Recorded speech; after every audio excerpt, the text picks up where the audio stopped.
আজকে আমার নিবেদন কবি সুনীল গঙ্গোপাধ্যায়ের কেউ কথা রাখেনি কবিতাটি। কেউ কথা রাখেনি, ৩৩ বছর কাটল, কেউ কথা রাখেনি।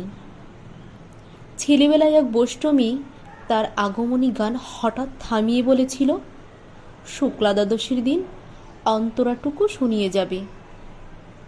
তারপর কত চন্দ্রভোগ অমাবস্যায় এসে চলে গেল, কিন্তু সেই বৈষ্টমী আর এলো না। ২৫ বছর প্রতীক্ষায় আছি। মামাবাড়ির মাঝি নাদের আলী বলেছিল, তুমি বড় হও দাদা ঠাকুর, তোমাকে আমি ৩ প্রহরের বিল দেখাতে নিয়ে যাব, যেখানে পদ্মফুলের মাথায় সাপ আর ভ্রমর খেলা করে। নাদের আলী, আমি আর কত বড় হব? আমার মাথা এ ঘরের ছাদ ফুঁড়ে আকাশ স্পর্শ করলে তারপর তুমি আমায় ৩ প্রহরের বিল দেখাবে?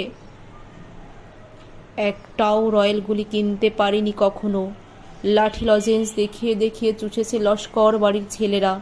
ভিকিরির মতন চৌধুরীদের গেটে দাঁড়িয়ে দেখেছি ভেতরের রাস উৎসব।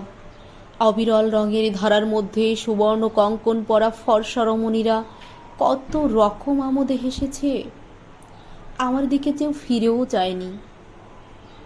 বাবা আমার কাজ ছুঁয়ে বলেছিলেন, দেখিস একদিন আমরাও। বাবা এখন অন্ধ, আমাদের দেখা হয়নি কিছুই। সেই রয়্যালগুলি, সেই লাঠি লজেন্স, সেই রাস উৎসব আমায় কেউ ফিরিয়ে দেবে না। বুকের মধ্যে সুগন্ধির রুমাল রেখে বরুণা বলেছিল, যেদিন আমায় সত্যিকারের ভালোবাসবে সেদিন আমার বুকেও এমন আতরের গন্ধ হবে। ভালোবাসার জন্য আমি হাতের মুঠোয় প্রাণ নিয়েছি, দুরন্ত ষাঁড়ের চোখে বেঁধেছি লাল কাপড়, বিশ্ব সংসার তন্ন তন্ন করে খুঁজে এনেছি ১০৮টা নীল পদ্ম। তবু কথা রাখেনি বরুণা। এখন তার বুকে শুধুই মাংসের গন্ধ। এখনো সে যে কোনো নারী। কেউ কথা রাখেনি, ৩৩ বছর কাটল, কেউ কথা রাখে না।